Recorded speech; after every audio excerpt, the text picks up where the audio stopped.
Good afternoon, ladies and gentlemen. Thank you so much for joining us at the 2022 Nelson Mandela Legacy Lecture.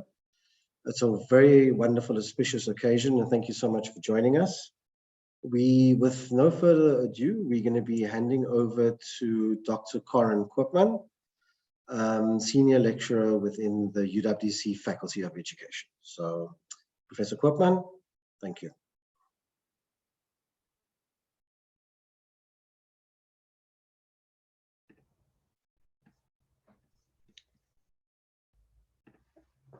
Right. Good evening, everyone. A warm welcome to the Nelson Mandela Legacy Lecture hosted by the South African Education Research Association annually. A special welcome to our guest speaker, Professor Salim Valley, the President of SAERA, Professor Maureen Robinson, the Dean of the Faculty of Education of the hosting university of this year's SAERA conference, Professor Rajendran Govender, members of the SAERA executive, members of the University of the Western Cape Local Organizing Committee, and of course, you distinguished guests who are participating in this webinar. The Nelson Mandela Legacy Lecture is a feature lecture of the South African Education Research Association that considers some of the inspirations arising out of Nelson Mandela, namely his endurance, his presence, his writings, and his being not only a South African, but also a global icon, and what these inspirations would mean for education in South Africa and beyond. Through this lecture, the South African Education Research Association, SAERA, via the guest speaker, attempts to address the following questions. What does Nelson Mandela mean for the great task of education? And what might one take away from a study of his writings, his speeches, and his actions? And so without further ado, I am going to hand over to Professor Maureen Robinson, who will introduce our special guest. Professor Robinson. Thank you, Corin. Thank you so much for that warm welcome and for the hosting institution. It's an absolute pleasure to have the privilege really of introducing our guest speaker. I think from what you have said, people will realize that we only invite people that we really consider to be prestigious and able to make the full contribution to an event like this. And really, we do believe that Professor Salim Valley is one of such people. And that's why we're so happy to have him here. And welcome, Salim. We are so pleased that you were able to join us. Just for the audience to know perhaps a little bit more about who you are and why we've invited you. I think many people will know that you are a professor at the University of Johannesburg, but also in that capacity, the director of the Center for Education Rights and Transformation, and also holding a SAACHI chair, D.Ed SAACHI chair in community, adult and worker education. So I think, those words already tell us a little bit about your interests. I do understand that you are also a visiting professor at Nelson Mandela University, and I think you've also visited Columbia and York University, so been to quite a number of places. Good to know that you were a secondary school teacher and that you've also been a trade unionist. And of course, we always very, very happy when those worlds can all come together. I won't say collide, that doesn't sound right, come together. So I'm going to hand over to you, but I think the last thing I want to say by way of introduction to the audience is that you are on the board of various global organizations, various local organizations, and active in a number of social movements. And I think what has particularly inspired SAERA to invite you is what I know of you is your abiding interest in linking academic scholarship with societal concerns, community participation, and global solidarity. And it's that combination of education, research, society, community participation, global solidarity that really makes you the unique academic that you are. So with those few words of introduction, I think we will look forward to your speech. Thank you so much. Over to you.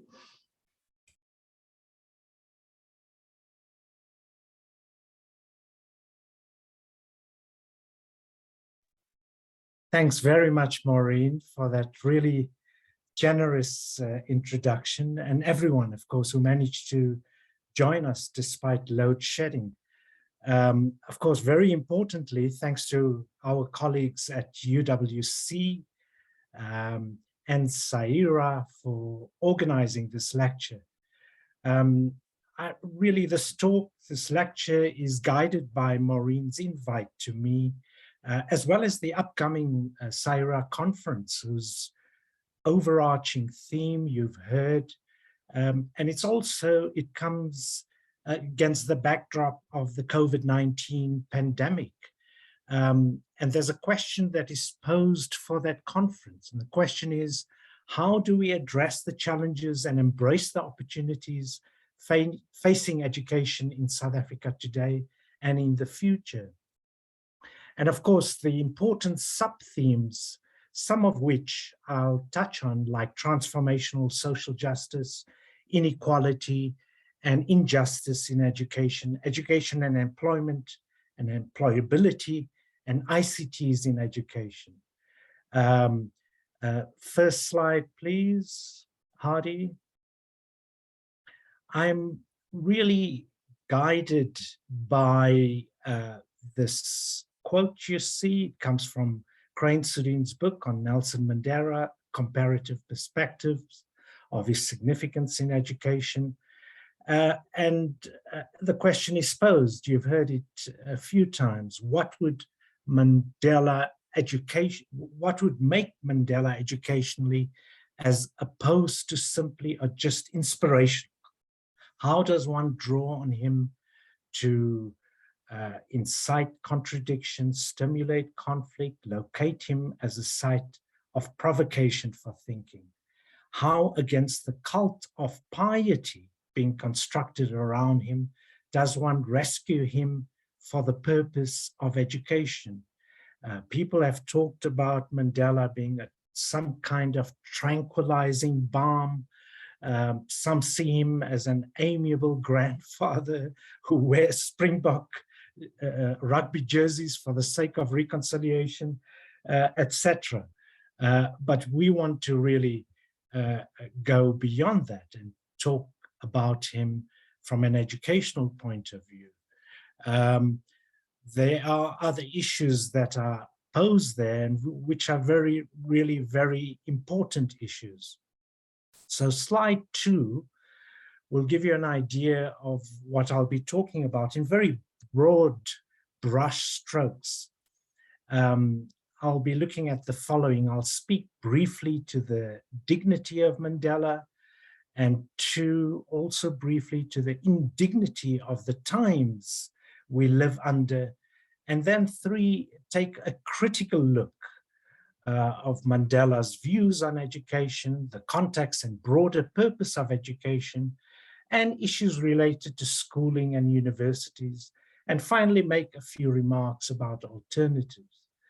Now, the public acclaim, even adoration for Mandela's public demeanor, his deportment, and his decency, of course, his long-term confinement, the best years of his life, is clearly understandable. And this acclaim is very apparent in the light of the crass political buffoonery and malfeasance we see all around us.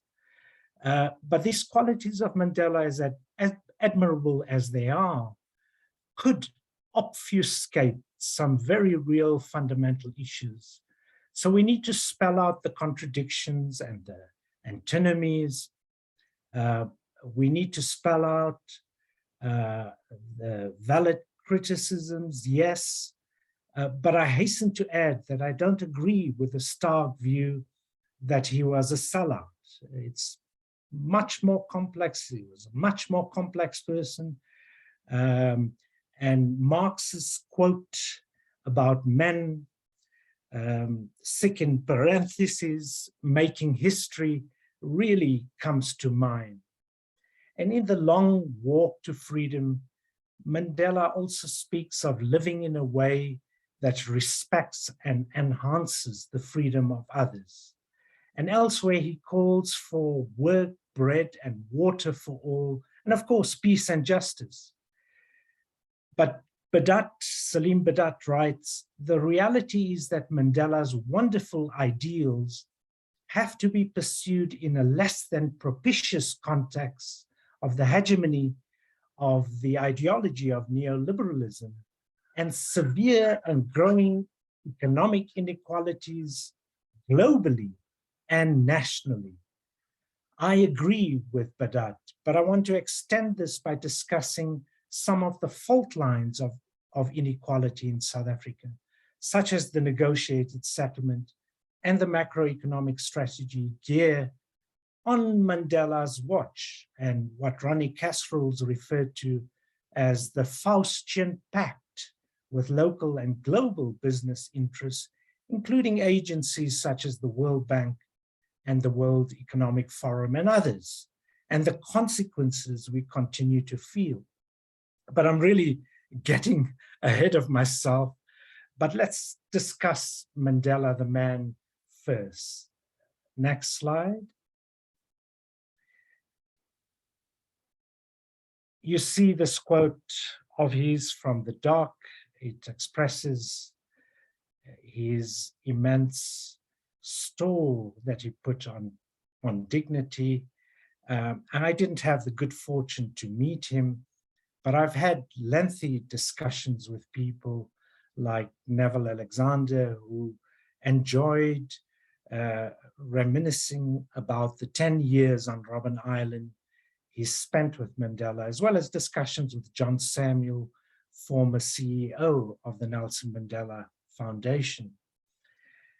Much has been said about Mandela's traditional background, his early patriarchal views, and Raymond Suttner in various articles speaks to the complex strands of Mandela's evolving masculinity.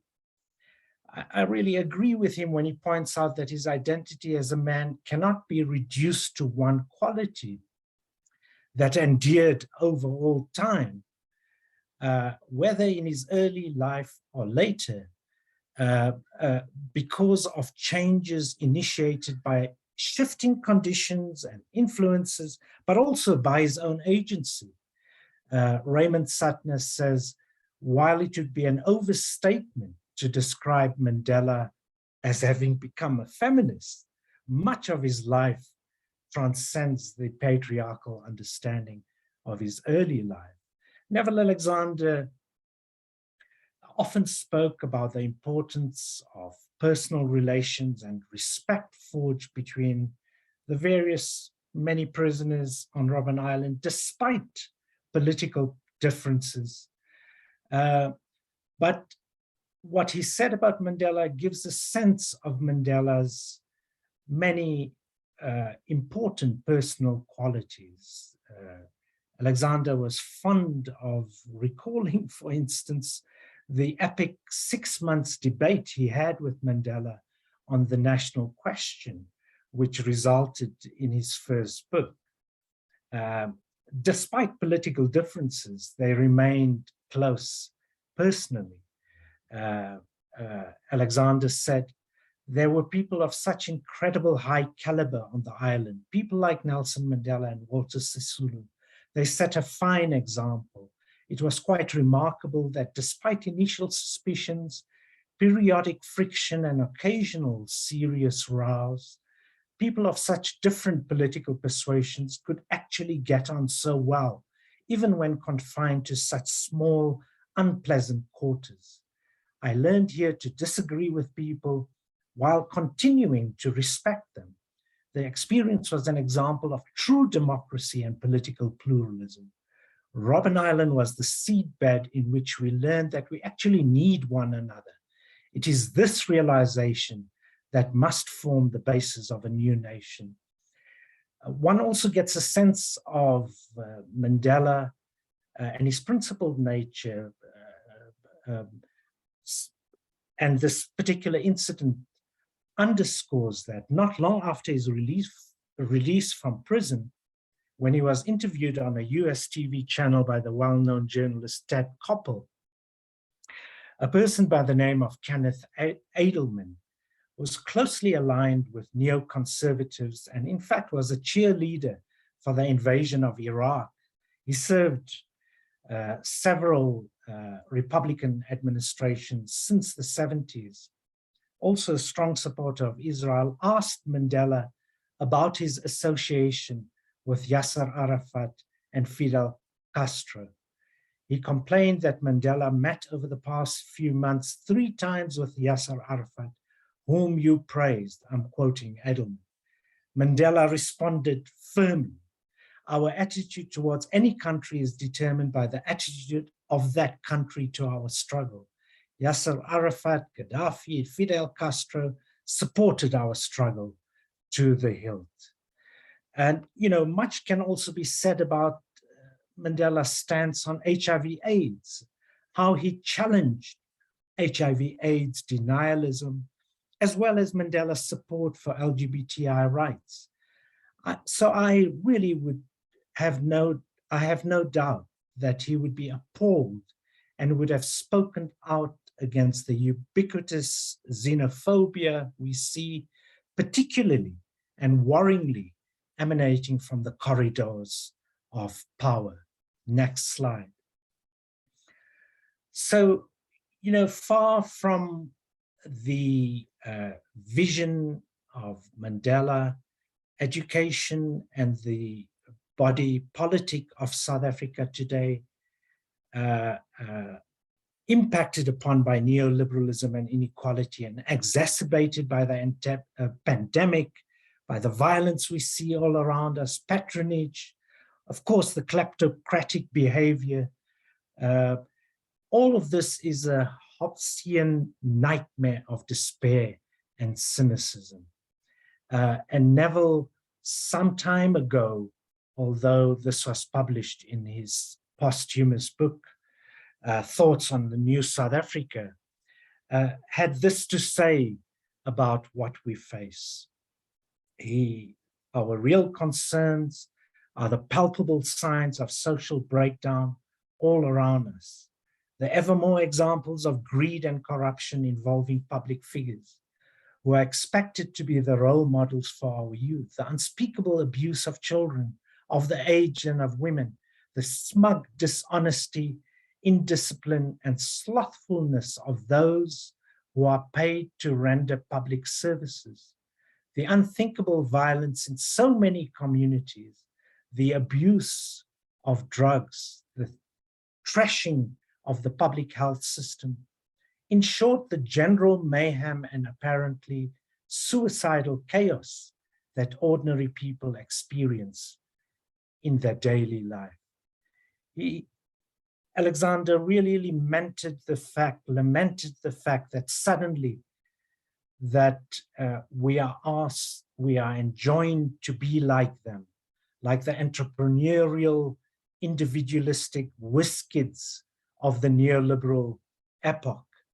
And he, admonishing those responsible, he believed that they have lost us the moral high ground, even the bit of it that we seem to occupy for a few brief moments after Madiba's release from prison. Next slide, please. The other issue that I wanted to speak about is inequality. And South Africa is recognized as one of the most, and inequality in South Africa is recognized as one of the most salient features of our society. It consistently ranks as the most unequal country in the world. A fact, of course, we know rooted in a history of colonization, apartheid, and racial capitalism. The negotiated settlement between the apartheid regime and the ANC did not result in the rupture of this history. And of course, the adoption of a neoliberal macroeconomic policy in 1996, partly to pacify the markets locally and globally, which displaced the mildly social democratic reconstruction and development program, has exacerbated inequality today. And those are the statistics you see. And of course, poverty, inequality, and unemployment correlates along color, gender, and spatial lines, with Black women being the poorest. Importantly, the most dramatic inequality in the past 2 decades is within the African group, using apartheid era nomenclature rather than between groups, according to Stats South Africa. Next slide.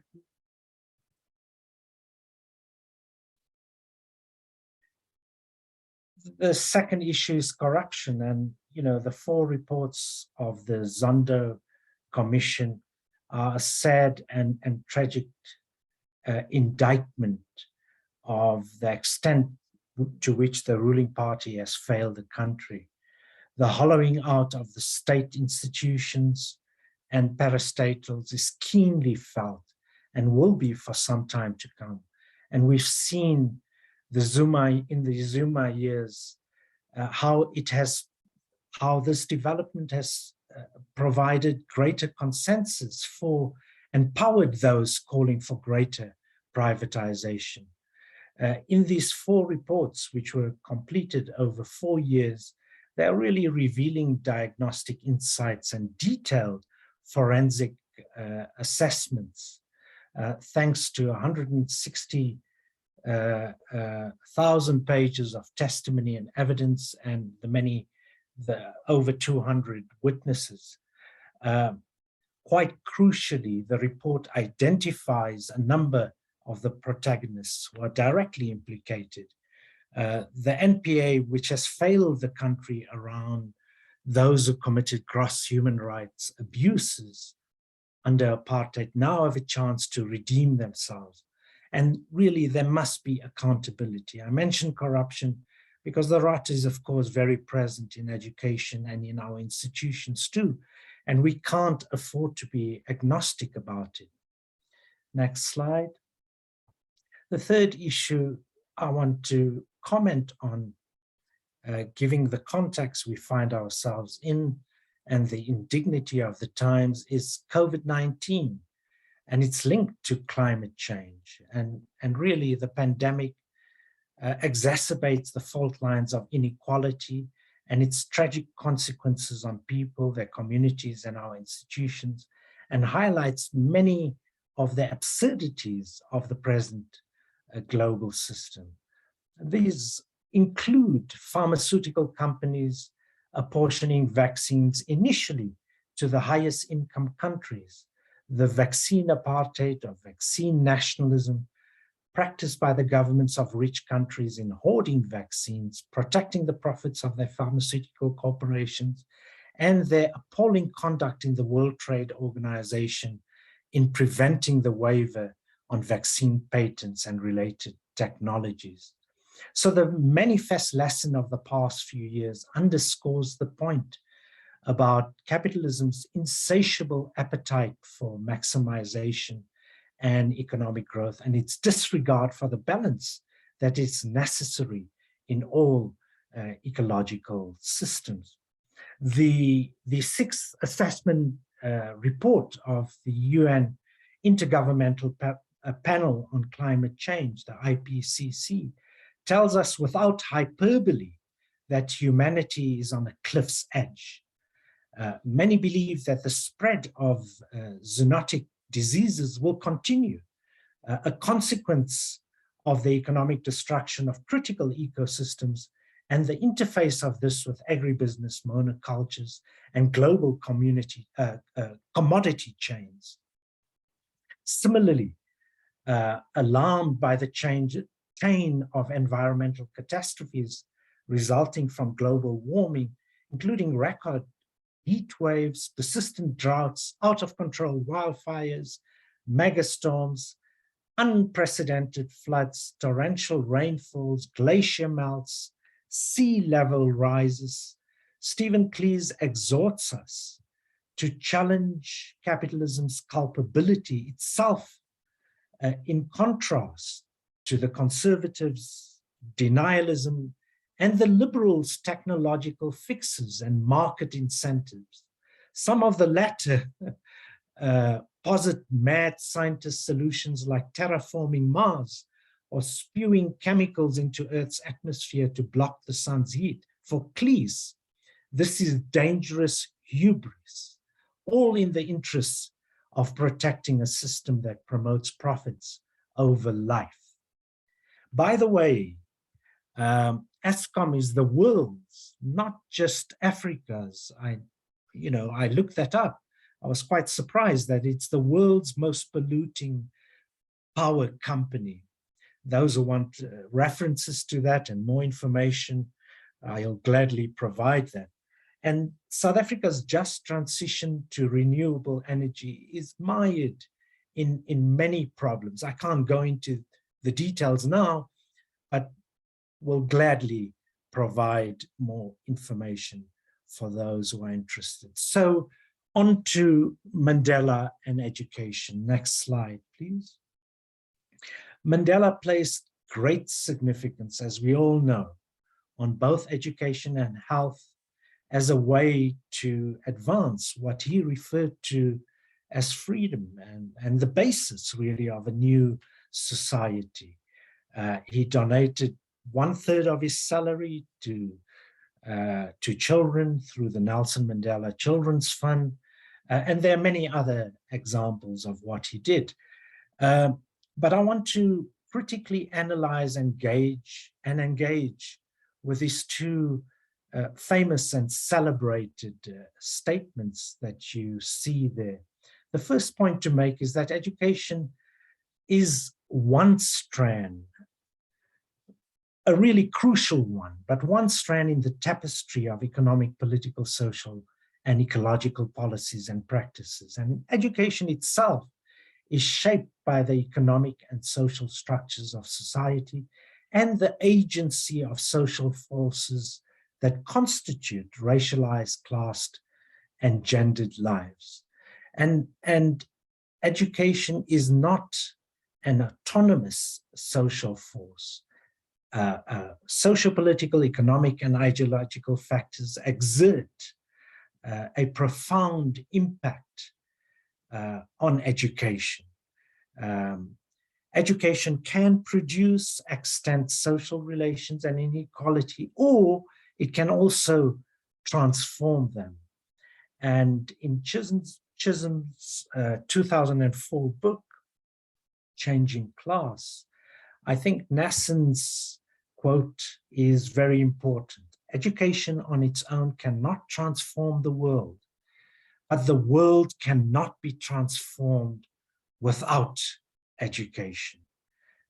Changing the world also requires praxis. It requires organization. It requires political action. And as Salim Badat put it, including the courage to design and pursue economic and social policies that address inequalities and create more equitable futures. Next slide. Early on, we realized, Hardy, if we can have Paulo Freire's slide, please, the next slide.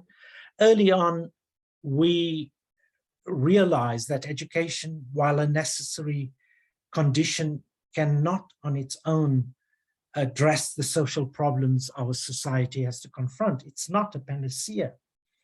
It's not a binary either, as Pam put it in her talk. It has an important role to play. But it's abundantly clear amongst many critical educators that reforms to the education system alone are inadequate. And they must be based on an understanding of the contextual and structural character of poverty and inequality. and they can't be resolved by reforms from above through education policy.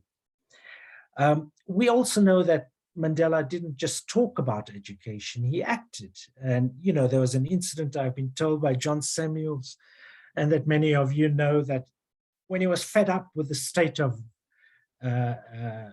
rural schools and the slowness of the bureaucracy, of the state bureaucracy in addressing these, he went about getting donations from big business to build schools. Now, you know, it was all, he had really good intentions, but his actions are really, and his actions are revealing about his mindset. The question we need to pose is, are these schools and these individual acts resting on the vagaries of charity and, as somebody put it, the vicissitudes of philanthropy? Are they sustainable? In a book by John Marsh titled Class Dismissed, Why We Cannot Teach or Learn Our Way Out of Inequality, he says, in this book, I explore the doubts, examining the origins, accuracy, and real-world effects of this particularly entrenched piece of conventional wisdom, the one that holds that we can teach and learn our way out of poverty and economic inequality, the one that holds that education will solve all these problems. Reluctantly, I conclude that education bears far too much of the burden of our hopes for economic justice, and moreover, that we ask education to accomplish things it simply cannot accomplish. Marsh does not argue that too many people are going to university, that we have overinvested in schools and universities, that more young people should enter the trades, or that university teach few useful job skills, or that universities, despite what some have called education inflation, have ceased to offer a good return on people's investments on time and money. What he does argue is that education is vital for many reasons other than an economic panacea, and reducing inequality and poverty has a direct link to improving education outcomes. Marsh concedes that education might enable some individuals to escape from poverty and social disadvantage. He argues that the real question is whether the guidance we offer one young person is guidance we could offer a whole class of people, say the poor or low income or unemployed. So the pull yourselves up by your bootstraps reprimand is done with regularity. We hear it often. And it exemplifies the Horatio Alger myth. This refers to the rags to riches messages in books written in the 1860s by somebody called Horatio Alger Jr. The moral in his stories consists of the view that by dint of hard work and effort, any poor boy, Alger's stories were aimed at adolescent boys, could ascend from lowly social origins to become a success. And this, of course, falsely generalizes from individual heroic examples. And we see this in the annual matric exams, when the media and politicians focus on the success of exceptional young people from working class communities. As Livingston observes, generalizing from individual cases to aggregate conditions without carefully assessing the representativeness of the individuals and the overall situations they face is to commit a fallacy of composition, error over logic. A dominant tendency persists for those with vested interests in existing institutional structures to exaggerate the extent of upward mobility by pointing to these exceptional individual cases. Livingston says that he will argue that this error of logic is inherent in human capital theory, the current dominant perspective for explaining relations between education and employment, because of its narrow and presumptive focus on individual educational investments. In our edited collection, Education, Economy and Society, Enver Motala and I stated that the purpose and value of education is much broader than these economic outcomes, and it should be linked to our rich tradition of educational praxis based on social justice and democratic citizenship, and not reduce solely to economic growth. Knowledge, skills, and the competencies derived from education and training processes are, of course, critically important for all societies and the well-being of nations. However, the reduction of their value to the labor market needs of employers, to the exclusion of their wider societal purposes, is a really serious limitation on their social role. In our book, we looked at a number of South African educationists of the past that we venerate today. Many, whether it was Ruth First Archie Mafeje, Robert Mangaliso Sebukwe, Fatima Mir, Dennis Brutus, Matthew Ganiwa, a number of amazing educators representing diverse traditions in the broad liberation movement, had a very different vision of the society that exists today. And they saw education playing that role. And their legacy gave rise to vibrant and vital education social movement in our past. And the intention really was to instill in society the importance of knowledge as essential to the development of a citizenry and for the fullest expression of the potential of individuals. These individuals and the social movements they belonged to believed in a purposeful education, which recognizes that the role of education and training also crucially involves understanding the values and belief systems of society, rebutting racism, race even, gender, ethnic and other stereotypes, the ability to evaluate ideas and systems critically for transformation and critical thinking, the ability to communicate socially and to work for oneself and society, and indeed to stimulate intellectual curiosity. One where a range of socially useful activities which are amenable to educational interventions exist. These could include interventions in healthcare, early childhood development, care for the aged, locally based economic activities, cooperative development, cultural initiatives, and other activities specifically directed at engaging communities in the process of genuine development, not the banal, reductive paradigm, which is today the hallmark of the dominant approach, which drowns out all these important ideas of education and society that has enriched our society.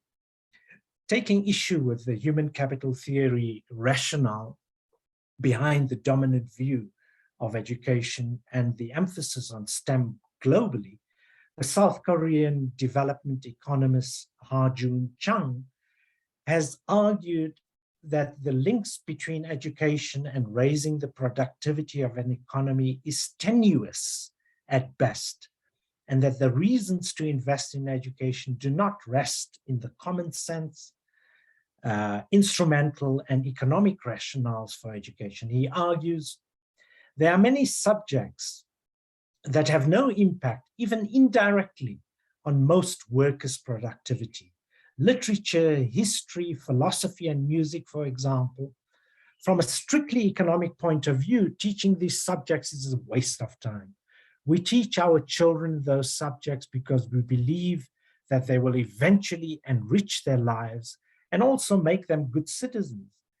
Even though this justification for educational spending is increasingly under attack in an age in which everything is supposed to justify its existence in terms of its contribution to productivity growth, it remains the most important reason to invest in education. Next slide. Now, we are fed tediously a daily diet of market fundamentalism in the print and electronic media. And the mantra is usually a permutation of a number of cliches. We must be competitive and entrepreneurial. We need more skills. Education fails to provide young people with skills for employment, etc., etc. And, you know, in a situation of mass unemployment and inequality, this preemptive discourse is seductive and playing as it does into the anxieties and ambitions of both parents and young people. Alan Sears writes that students facing a dismal future are likely to be more sympathetic to the idea that education should provide them with competitive advantages. Parents may have some sympathy for this discourse as they seek out opportunities for their children. You know, the goal of lean schooling is to teach children how to realize themselves through the market, both by marketing themselves and meeting their needs through the market. Now, this seemingly common sense approach places the burden of responsibility squarely on individuals and their deficits, while obscuring the real obstacles to procuring decent and remunerative employment. The common sense view is also promoted as neutral, objective, and ideology free.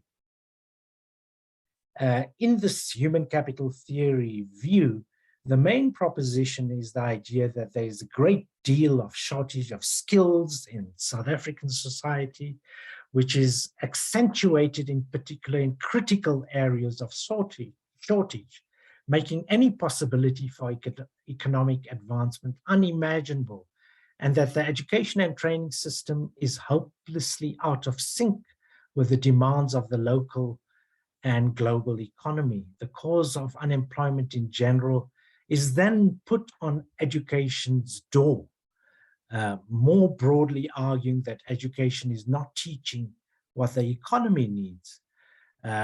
It is, of course, unfortunately true that many children and youth in South Africa leave schools without the basic skills necessary for life and work. But the mismatched discourse is less about basic skills and more about vocational skills.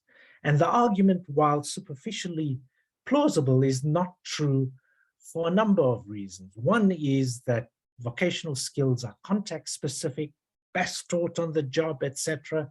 Secondly, unemployment is not a worker skills supply problem, but a structural problem.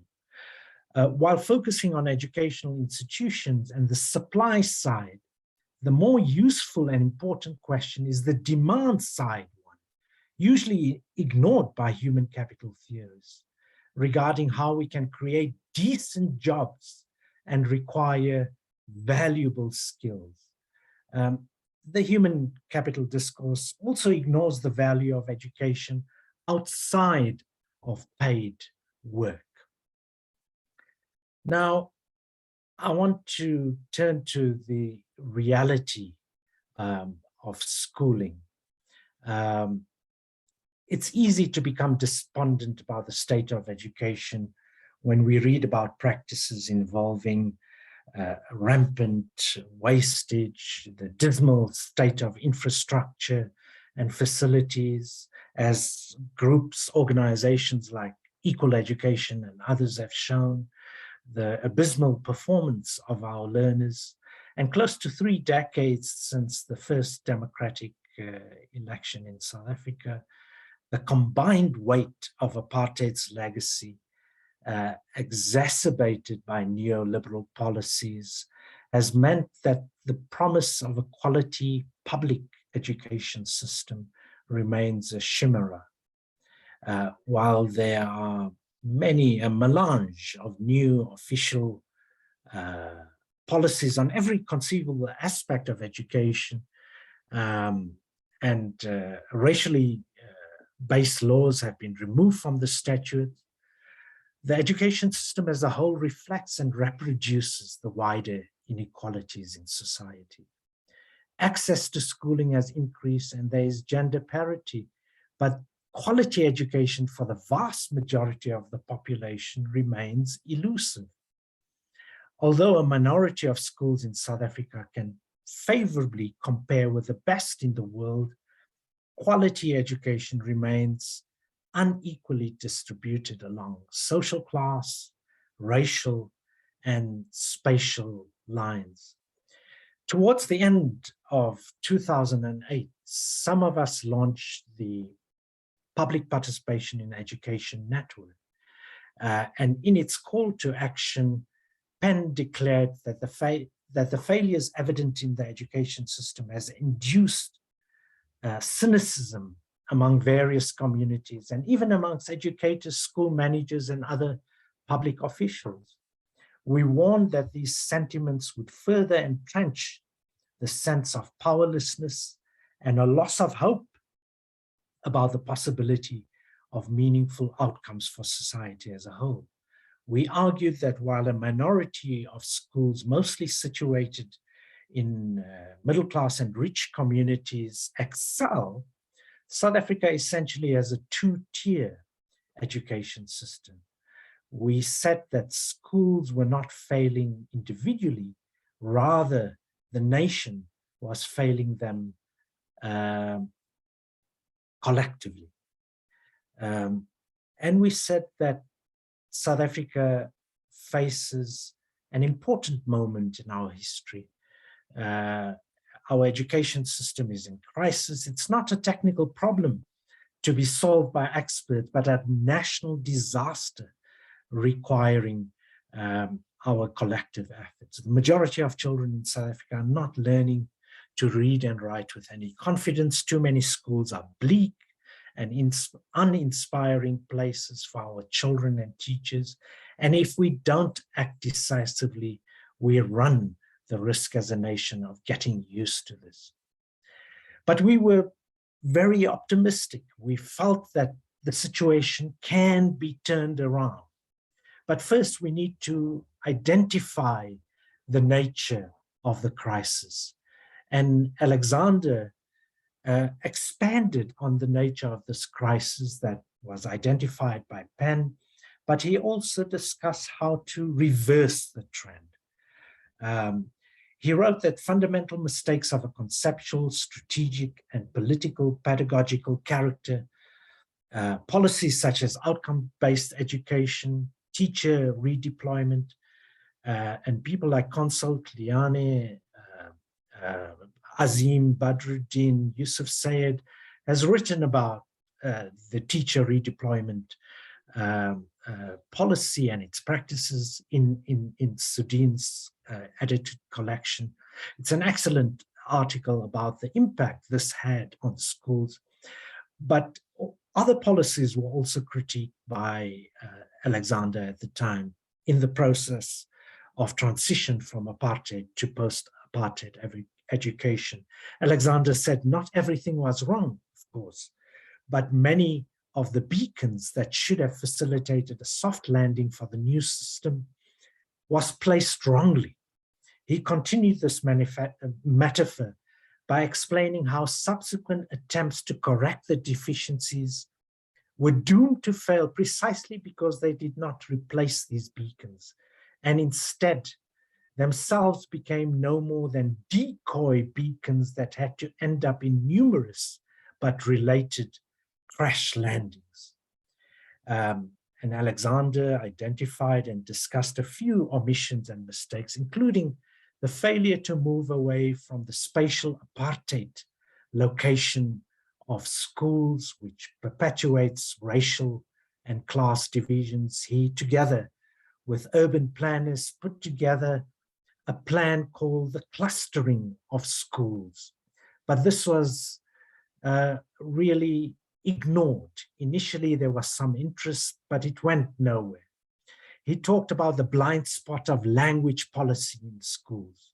And Alexander spent many years promoting early childhood development, reading, and multilingualism in schools, explaining its importance for cognitive development, overcoming divisions, and building national unity, but also explained why the promotion of African languages was also about addressing the skewed and unequal power relations in our country. Now, there are many educationists, our colleagues, who've written about the problems besetting the post-apartheid education system. I'm not going to name all of them. The list is very, very long, but they include issues such as education management, school governance, curriculum, language, assessment, teacher education, ECD, adult education, too many. We know what the problem, one of the last recent books was Pam Christie's 2020 book, Decolonizing Schools in South Africa, The Impossible Dream, ? So we know the problem. But the patent failure of the public education system to provide quality education for the majority of learners has spawned a number of recidivistic suggestions to change the situation, but they are all negative, including nostalgia for the apartheid system, such as the crude resort to an apartheid-like disciplinary regime and the privatization of education. It's really wrong and irresponsible to trivialize the legacy of the apartheid education system. It's not to deny that policies and practices over the past almost 30 years have in some cases exacerbated this legacy. But we have the dangerous situation where failure by the state to implement its own policies has resulted in many incorrectly blaming what they consider as an all too powerful human rights culture for undermining discipline and respect for authority as they understand it. And this often involves, for example, the nostalgic call for return to the apartheid era authoritarianism characterized by fundamental pedagogics of didactic and choral recitation, talk and chalk, rote learning, corporal punishment, and blaming teachers and learners, and not systemic inequality for educational shortcomings. Commenting on the link between schooling and socioeconomic backgrounds of learners, and I'm moving to another point. I'm just wary about running out of time. Patrick Watkins explains that the learning process is not only affected, and this is the key point I want to make, by the quality of schooling, but also, very important, the quality of schooling, but equally important, it's influenced by the socioeconomic background and environment. Health, books at school, help from the community, to name but just a few important essential ingredients. So when it comes to education, as in many other fields, equity is not enough. Quite to the contrary, giving everyone the same amount of quality of education, regardless of the children's background, is profoundly unjust, and it's a recipe for reproducing inequalities. So although prolific in quantity and rich in their theoretical and analytical contributions, many volumes of educational analyses leaves a major gap in understanding policy in practice.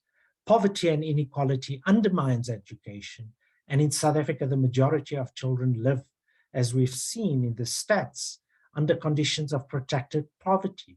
Regardless of how enlightened the curriculum might be or teachers motivated, none of this will matter if a child comes to the classroom hungry.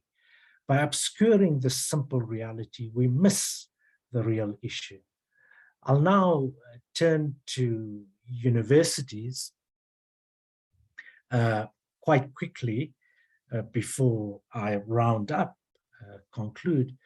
Like the problem of climate catastrophe, responses and transformative higher education cannot be created and solved by market forces, regardless of the social justice, argot, and soothing feel-good bromides expressed by politicians and university leaders alike.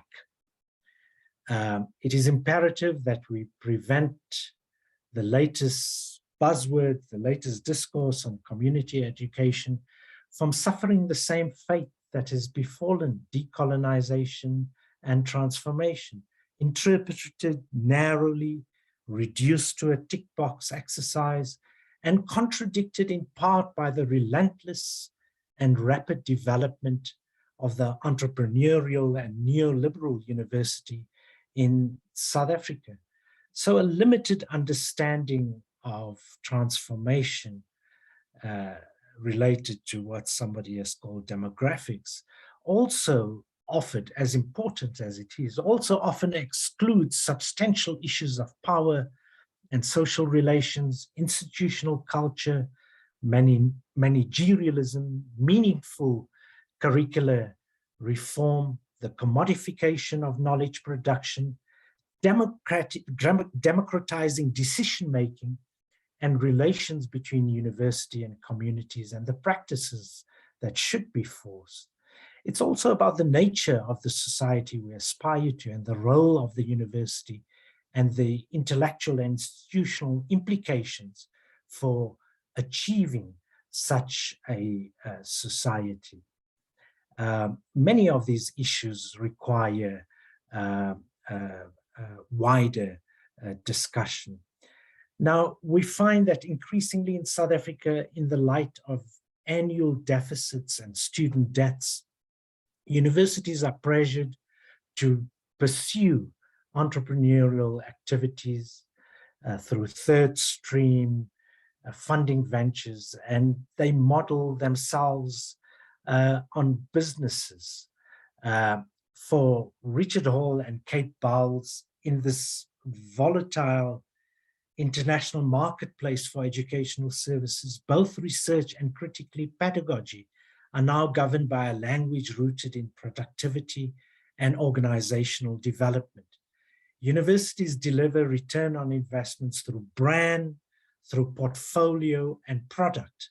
And with other large corporations, they have refocused their strategic planning.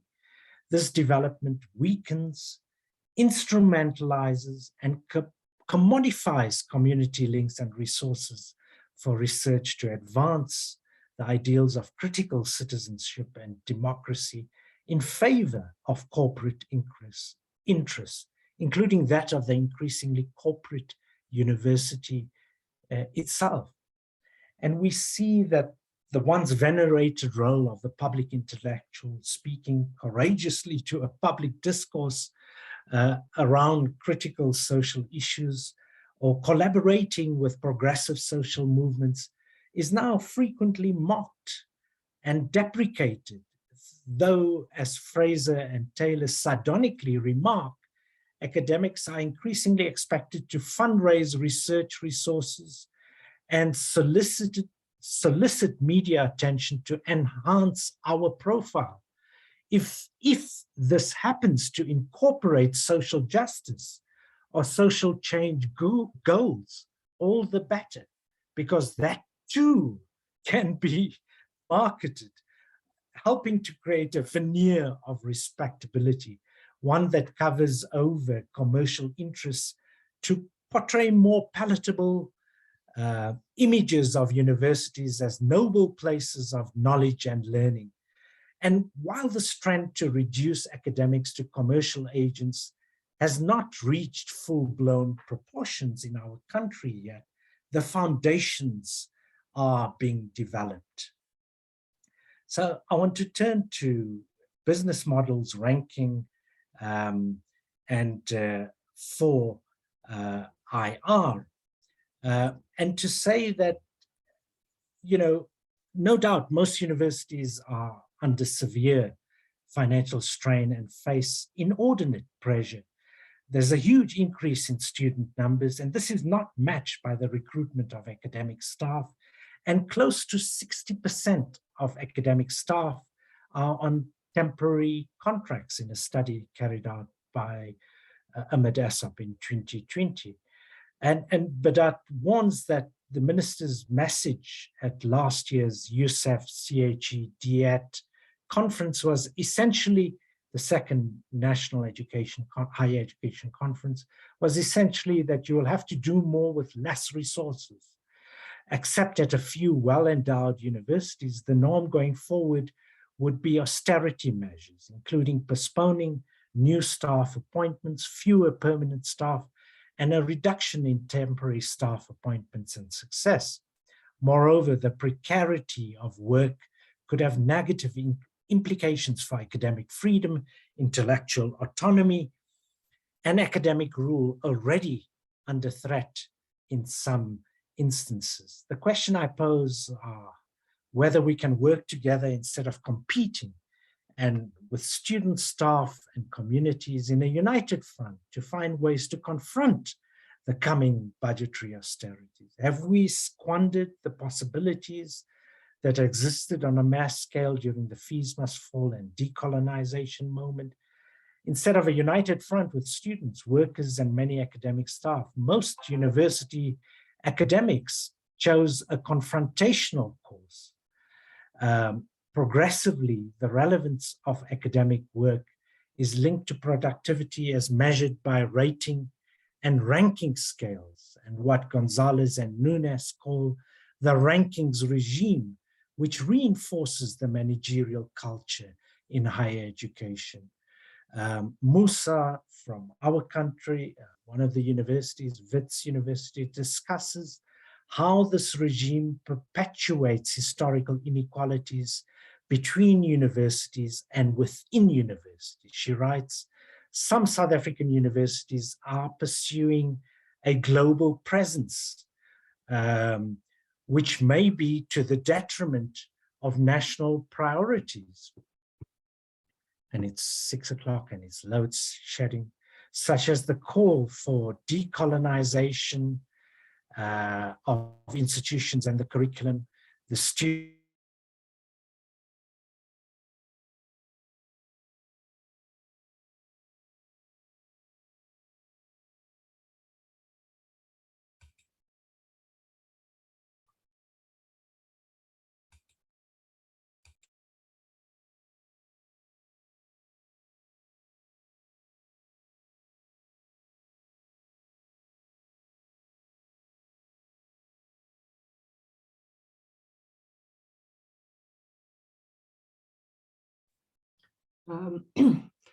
We seem to have a problem, so if people could just be a little bit patient, hopefully Shalim will sort this out.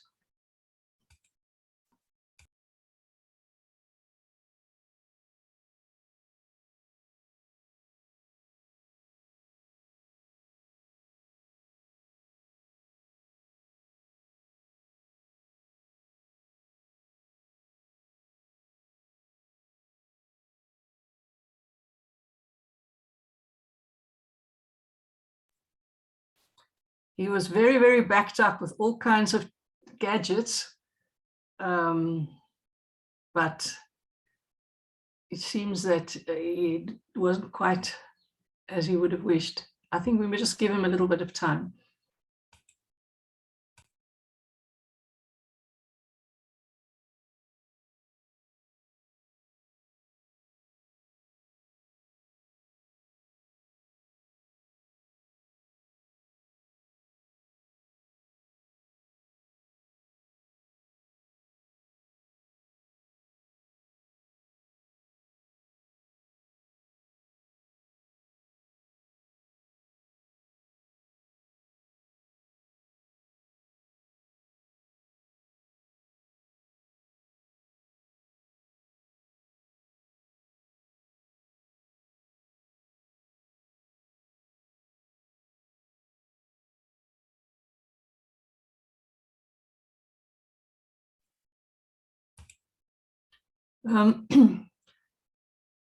Perhaps while we're waiting, we could just, give people a chance to browse the chat. There are quite a number of comments there, and also to browse the Q&A. I'm not sure, no, I don't think you can see the Q&A, but to browse the chat. There are, I think Salim is coming back. Okay, there he is in the dark. Welcome back. Hardy, have you got the slides there? I'm back. I'm sorry, that was load shedding. Apologies. Can you hear me? Yes, we can, and your slide is back up and you may continue if you so wish. Okay, thanks a lot. Sorry about that, everyone. If you get to the next slide, please, Hardy. And Maureen, I'm sure I don't have much more time. Can you tell me how much time I have? I would say about probably 5 minutes max, because we do have a few comments and questions to try and fit in. So maybe sure. 4 minutes. I'll try and take even less than that time. Thanks. So, the whole question of online learning you see there, and the entanglement of digital technology with corporatization is also a cause of concern. There's entrepreneurial forms of techno-utopianism, which we hear all the time, robotics, blind faith, and evangelizing in educational technology are often uncritically embraced by university administrations. Next slide, please. I have to show you this slide. Our colleagues at CIPSAT have put together this publication, Beware of the Bot. Hardy, if you could show us the slide.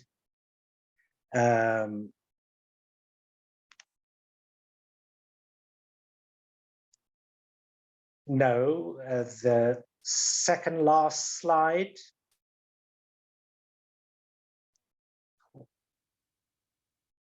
Further down, right down.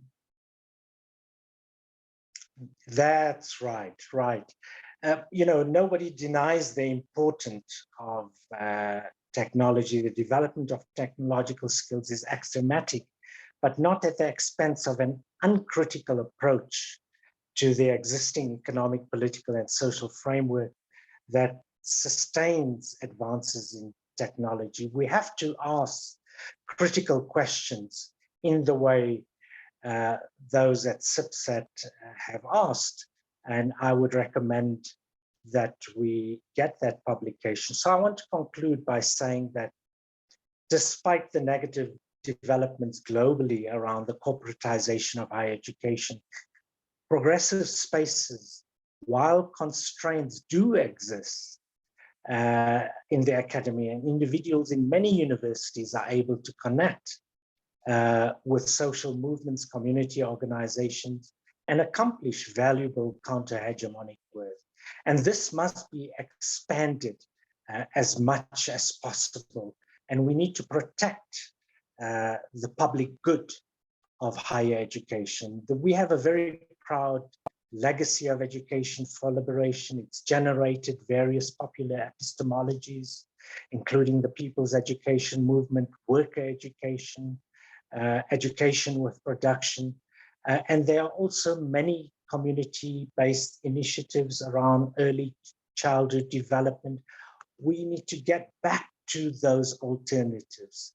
There are many alternatives. And I've really run out of time now. I wanted to explore some of these alternatives, but just to say the last slide, Hardy, that an unjust world is not inevitable. We are often accosted with a demand to produce an alternative or an emphatic, there is no alternative argument. The riposte is that timber, there must be an alternative, or there are plenty of alternatives.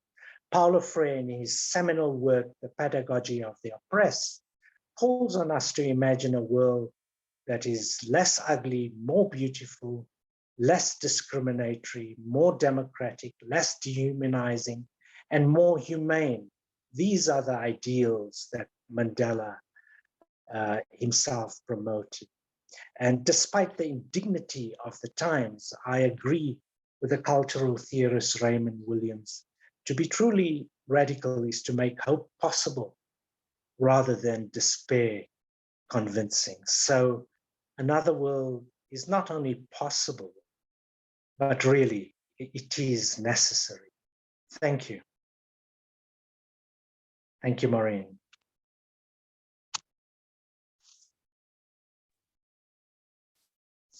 Okay, thank you so much, Salim. It's really wonderful, and I wish we could be in a room and we could, you know, clap and do all the things that human beings are meant to do, rather than bots and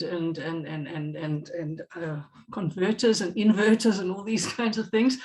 But we have a little bit of time for questions and comments, and there have been a few. So they are both in the chat and in the Q&A. I think what will be easiest is if I deal with one at a time. So I'm just gonna, it's a little bit difficult to manage this. Just give me a second to figure it out. I think one of the perhaps easier comments to deal with is, was it now Rhoda, who had asked if it's possible to get the sources that you used. I'm not sure whether this speech, you know, whether it exists, whether you've written it up, but just to be aware that there are people who are interested in the actual sources, because obviously it was difficult to follow all of those. I think that, okay, I'll skip the chats of Hallo, hoe gaan dit? Yeah, there's a question here from Ivor Bikes, who says, what do you think that Mandela and Neville Alexander would say today? How would they frame education in respect of the dreams of society that we wanted? I think you have kind of touched on that. I don't know if you want to say anything more about what you think Mandela and Alexander would say today about what they see around us. Do you want to add anything more beyond what you've already said? No, I think, I mean, you know, I think both would be really distressed, of course. I think for Neville Alexander, he would not, there would be no schadenfreude, he would not take any joy in this, but he would ask us to, you know, redouble our efforts to provide those alternatives, to organize on the ground, to get communities mobilized, democracy from below, from the ground up. And I think the importance of organization wherever you are, in whichever community, at the level of the university as well. I think Mandela would, in the same way, even when he was no longer in government, he raised his voice about some of these issues. We've seen the stance he took on HIV/AIDS, and I have no doubt as well that he would be very upset by developments, and therefore would urge society to mobilize and make sense of this. So would Neville Alexander. Okay, and I think the question that I think, I'm just looking for it on my chat. Yeah, it's from Amy Daniels, which came in right at the very beginning. And perhaps you have kind of rounded off a little bit with that, but she says, and I'm sorry Amy is not able to actually ask this herself. It would probably come across much better than what I can do. But she says, evening everyone, does Professor believe that these issues are likely to ever be eliminated, or will alleviation thereof be the only possibility? That's a futuristic question, but maybe you can give it a bash.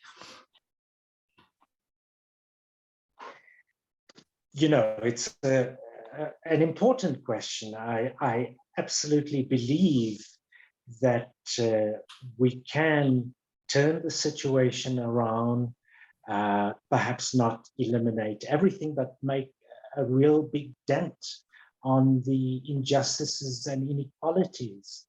I think it's vital to work towards that goal. There are contexts and countries that manage to make great progress at the level of the social sectors, health, education. And, you know, I really also think that many millions of people believe in, you know, some kind of hereafter. And for some that it's an, you know, too fantastic to believe that, but yet they believe in that and they will do many things to reach that goal. And I think similarly, although we can't see it now, these are goals worth striving for. I think that these are man-made, I mean, human-made systems, and we can change what we see in front of us. So I really think that, in line with Raymond Williams, that it is vital that we instill hope in people.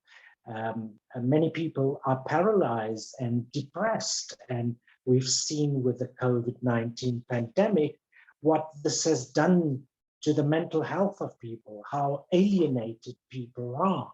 And I think, therefore, another reason why we need to come together and once again organize to deal with these inequalities and injustices. Thanks, Maureen.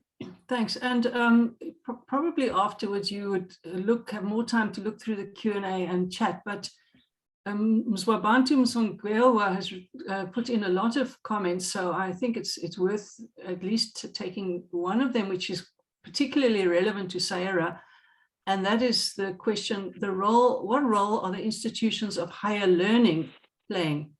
And the question reads, but I'm just quoting, playing to stand against the injustices done by the ruling party, as the ruling party thinks they own this country and therefore can do as they please.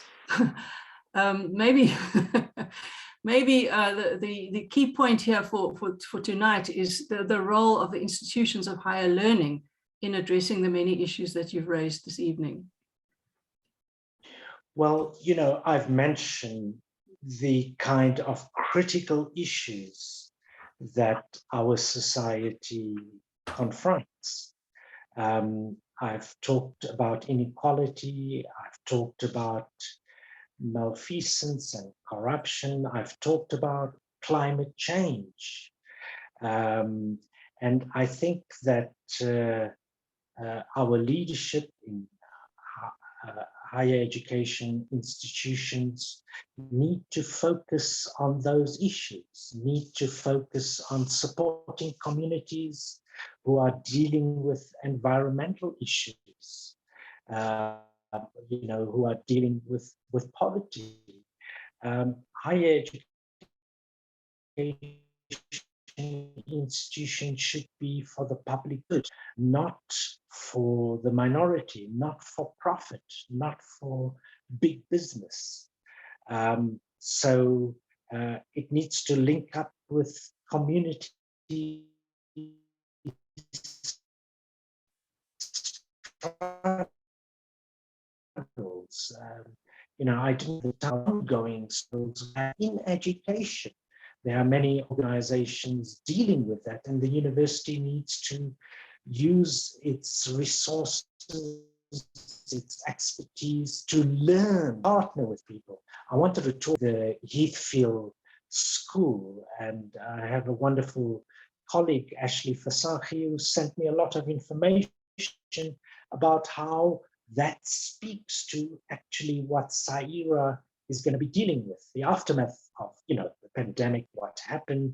And a school principal, Wesley Newman, was dismissed you know, he has community, and he was dismissed because the school was closed and not reopened at the time when the Western Cape Education Department insisted that it be open. So there are many issues there about teacher professionalism, about autonomy, about accountability. It's also about how young people are treated,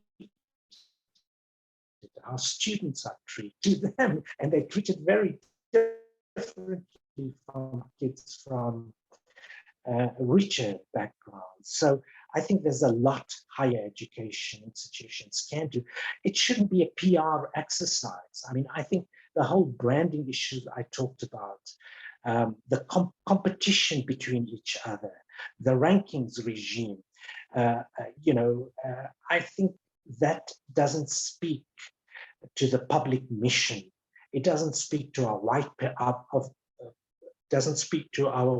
paper on higher education, nor the struggles we fought in the past. And I'm afraid that we need to arrest this drift into the neoliberal university that doesn't speak to the kind of issues in a way that it should.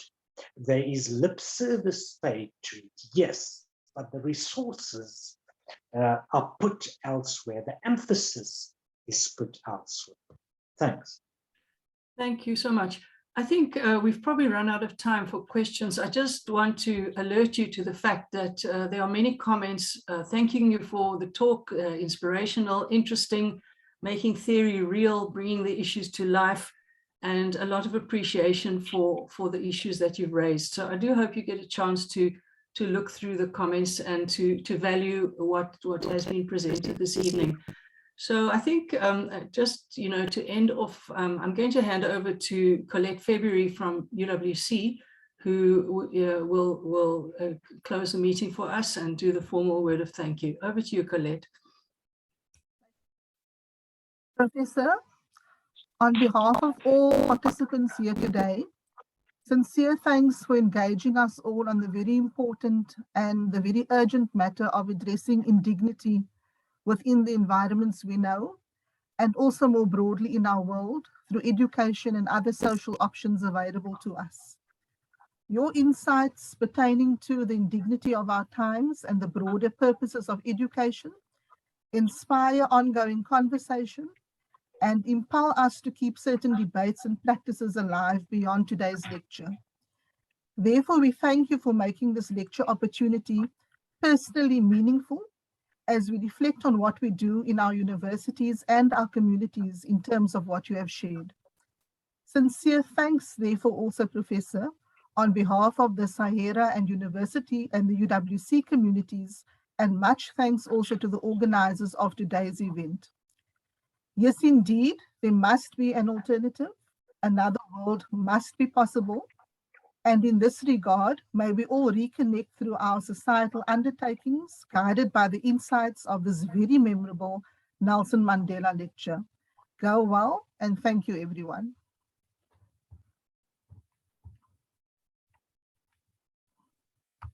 Yes, ladies and gentlemen, that brings us to the end of the 2022 Nelson Mandela Lecture. Thank you very, very much once again for all of you for being with us. We're wishing you a pleasant evening and the rest of the year ahead of you. Good evening, ladies and gentlemen. Thank you very much.